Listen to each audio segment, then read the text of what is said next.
Media industry में एक ऐसा नाम जिसे हर कोई जानता है।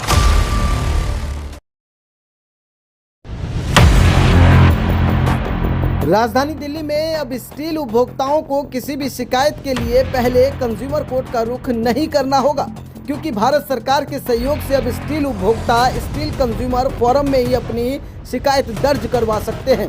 इतना ही नहीं, जब ग्राहक स्टील की खरीद फरोख्त करेंगे और अगर उसकी गुणवत्ता में किसी प्रकार की खामियां होगी तो उसकी शिकायत स्टील कंज्यूमर फोरम पर ही कर सकेंगे। उद्देश्य ये था कि जो नई टीम की जो घोषणा हुई है 3 वर्ष के लिए, उसको आगे ले जाना, अच्छे लोग स्टील कंज्यूमर फोरम में जोड़ना, और जो स्टील कंज्यूमर और स्टील प्रोड्यूसर के बीच का जो विवाद है उसका तत्काल निवारण और उसका निपटान, और हम स्टील में कैसे प्रगति करें, क्वालिटी स्टैंडर्ड को मेंटेन करें, उसके लिए एक मेमोरेंडम ऑफ प्रोसीजर बनाना। हमारे स्टील कंज्यूमर फोरम में भी एक गठन हो रहा है SARB का, स्टील असेसमेंट रेटिंग बोर्ड। जो हमारा असेसमेंट रेटिंग बोर्ड है, ये स्टील यूनिट्स की सिक्योरिटी, सेफ्टी, असेसमेंट, क्वालिटी, ये सारा इस पर हम रेटिंग देंगे 1 स्टार से लेकर 5 स्टार तक। और चाहे छोटी स्टील यूनिट हो, बड़ी स्टील यूनिट हो, उसको हमारी यूनिट विजिट करके रेटिंग देगी, जिससे अच्छी क्वालिटी के स्टील प्रोडक्ट आए। स्टील कंज्यूमर फोरम भारत सरकार से किस तरह से तालमेल करके? ये एक स्वतंत्र निकाय है जो कि अपने आप चलती है।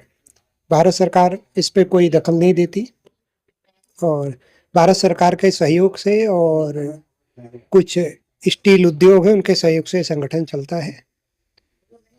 और ग्राहक अभी कंज्यूमर कोर्ट की तरफ रुख करते हैं, क्या जब स्टील में कोई ऐसी शिकायत आएगी तो उनको यहाँ न्याय मिलेगा फोरम? यदि वो हमारे पास आते हैं, संपर्क करते हैं कि हमारे साथ गलत हुआ है, हमारे साथ जो न्याय होना चाहिए नहीं हुआ है, तो हम उसको सुनेंगे, उसको निपटारा करेंगे।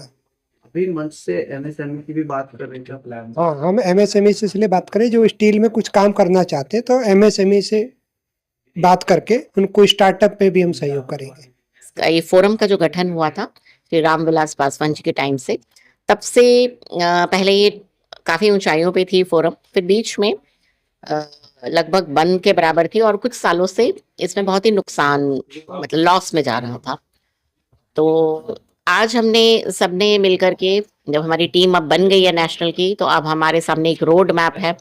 उसमें सबसे पहले हमने यही करना है कि जो इसमें जो भी ये प्रॉब्लम की जड़ है, पहले उस तक जाना कि क्यों अब तक ये लॉस में गया, उसको वो फाइंड आउट करना, फाइंड आउट करने के बाद उसको फिर ठीक करना, ये हमारा प्रयास रहेगा। और उपभोक्ताओं को जो उनकी जो शिकायतें हैं, जिस कारण से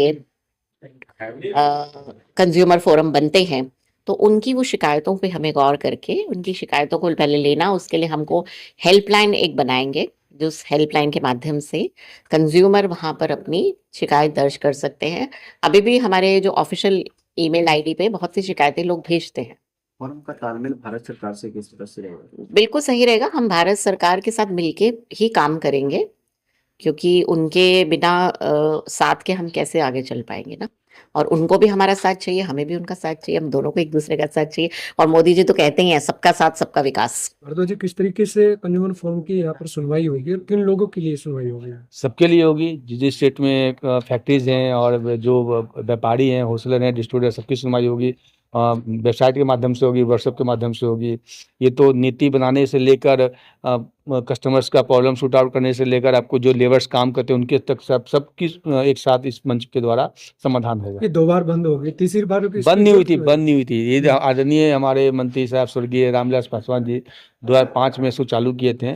अच्छा काम कर रही थी। बीच में क्या होता है, किसके हाथ में आता है, कोई स्लो काम करता है, कोई फास्ट काम करता है। अब फास्ट करने वाला काम जो है इस समय आया है, फास्ट काम करेगा। कैसे सुनवाई होगी?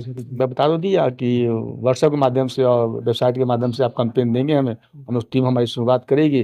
जो भी नेशनल एग्जीक्यूटिव हैं और स्टेट एग्जीक्यूटिव हैं, सब मिलकर काम को समाधान करेंगे।